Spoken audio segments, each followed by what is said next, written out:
عمران خان صاحب کا یہ مضبوط سٹینڈ ہے. وہ جیل میں اس لیے نہیں بیٹھا کہ اس کو صرف اپنے لیے وزارت عظمیٰ چاہیے.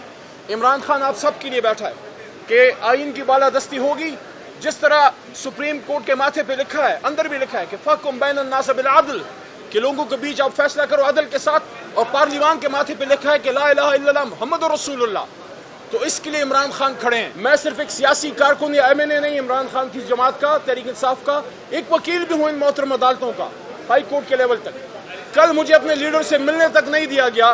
ہم وکلاء بیٹھے رہے. اگر آپ مذاکرات چاہتے ہیں, معاملات کو حل کرنا چاہتے ہیں, آپ نے عمران خان صاحب کو, آخری بات, آپ نے عمران خان صاحب کو ایسے رکھا ہوا ہے اڈیالہ میں جیسے اڈیالہ نہ ہوا گوانٹانامو بے ہو گیا. اگر عدلیہ نہ رہے تو قوم کہاں جائے؟ قوم کو اگر انصاف نہیں ملے گا پھر اینارکی ہوگی. اور خدا نہ خواستہ اگر پارلیمان اور انتظامیہ اپنا کردار ادا نہ کرے, یہ ایسے ہی ہے کہ باڈی ہو لیکن اس کا سر نہ ہو.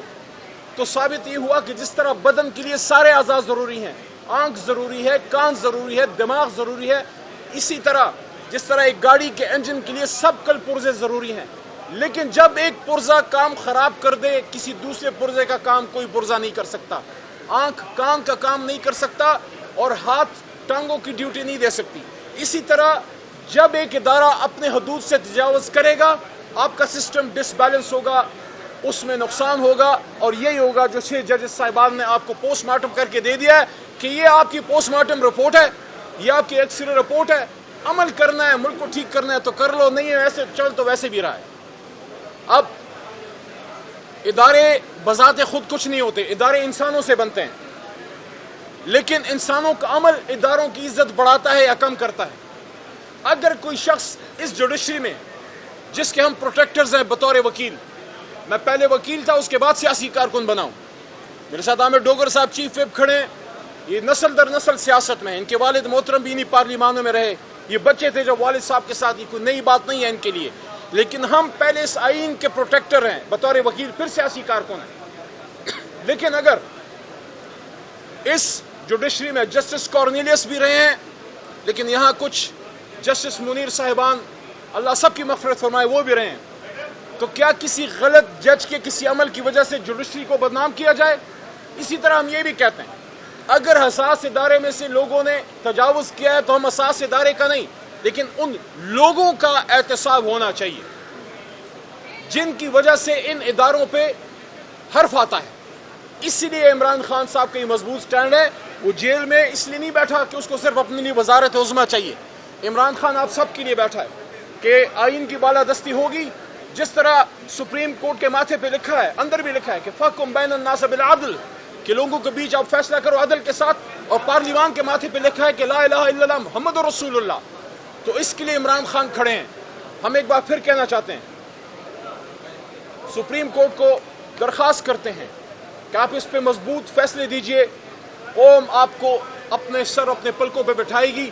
عمران خان صاحب کی پوری تحریک ہی آئین کی بالادستی کے لیے. اور ایک چیز اور بھی محترم چیف جسٹس صاحب سے بصد احترام درخواست ہے, آپ نے شام کو یہاں عدالت لگائی, ہم نے آپ کو ہم نے ستائش کی اور اپریشیٹ کیا کہ جو آپ نے 8 فروری کا الیکشن, اس کے بارے میں آپ نے تاریخی کلمات ادا کیے کہ یہ پتھر پہ لکیر ہے, 8 فروری کو الیکشن ہوگی. میری درخواست ہے محترم چیف جسٹس صاحب سے بطور وکیل, بطور سیاسی کارکن, بطور پاکستانی, کہ صرف الیکشن کرانا اہم نہیں, اس کا صاف شفاف ہونا بھی اہم ہے. جو اس الیکشن میں ہوا, میں بصد احترام عرض کروں گا محترم قاضی فائز عیسیٰ صاحب, یہ آپ کے فیصلے کی خلاف ورزی ہوئی ہے. آپ نے جب فرمایا تھا کہ فری اینڈ فیئر الیکشن پتھر پہ لکیریں ہونا چاہیے, الیکشن تو ہو گیا لیکن فری اینڈ فیئر نہیں تھا. یہ آپ کی آئینی ذمہ داری بنتی ہے محترم قاضی فائز عیسیٰ صاحب, کیونکہ آپ کی ریپوٹیشن ہے کہ آپ مضبوط فیصلے کرتے ہیں اور آپ سٹینڈ لیتے ہیں. تو اب وقت ہے سٹینڈ لینے کا. ہمیں اکثر عمران خان صاحب اللہ ان کو زندگی دے, وہ کہتے تھے کہ لیڈر سٹینڈ لے کے بنتا ہے. تو زندگی کے ہر شعبے میں میں قاضی فائز عیسیٰ صاحب کے سامنے یہ عرض رکھنا چاہتا ہوں کہ آپ سو موٹو نوٹس لیجئے, آپ اس الیکشن پہ سو موٹو نوٹس لیجئے.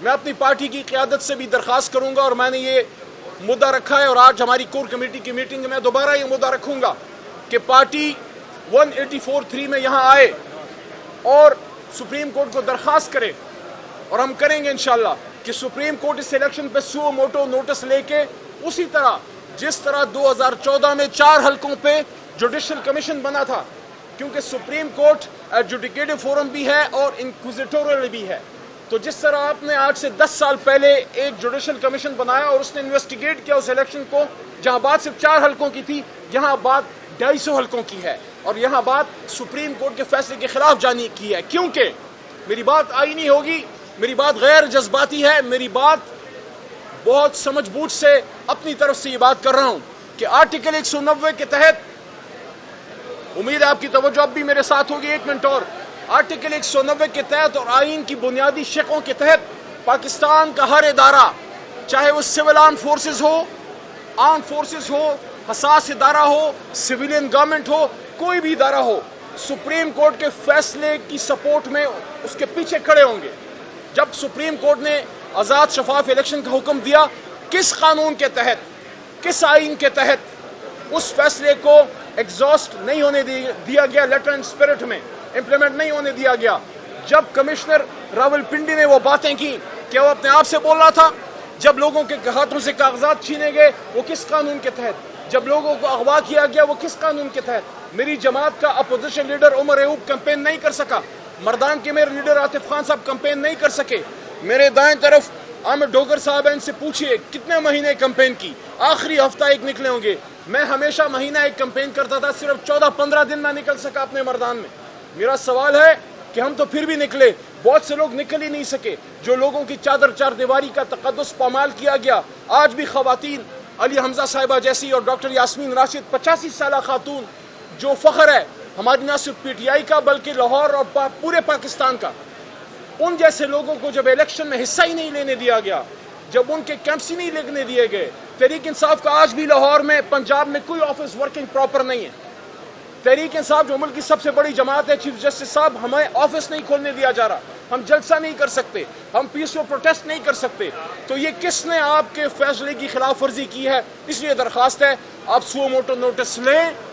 یہ پاکستان کی تاریخ کا سب سے اہم الیکشن تھا جس پہ ڈاکہ ڈالا گیا ہے، آئین کی خلاف ورزی کی گئی ہے، کیونکہ صرف الیکشن کرانا اہم نہیں ہے، فری اینڈ فیئر الیکشن کرانا اہم ہے. اور آخری بات، حکومت کی طرف سے مذاکرات کی بات ہو رہی ہے.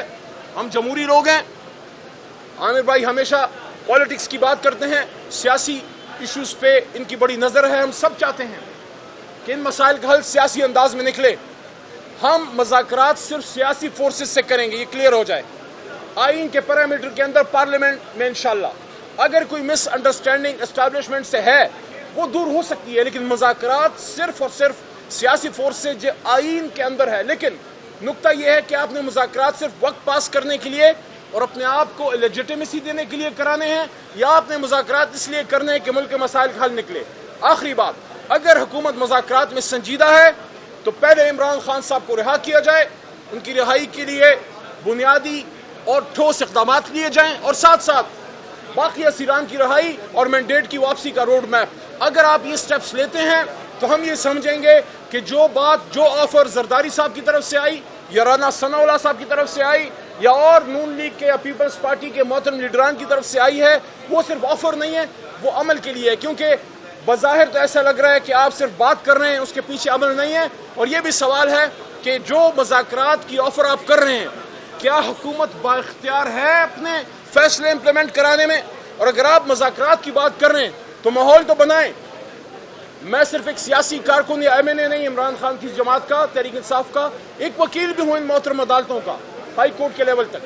کل مجھے اپنے لیڈر سے ملنے تک نہیں دیا گیا، ہم وکلاء بیٹھے رہے. اگر آپ مذاکرات چاہتے ہیں، معاملات کو حل کرنا چاہتے ہیں، آپ نے عمران خان صاحب کو، آخری بات، آپ نے عمران خان صاحب کو ایسے رکھا ہوا ہے اڈیالہ میں جیسے اڈیالہ نہ ہوا گوانٹانامو بے ہو گیا.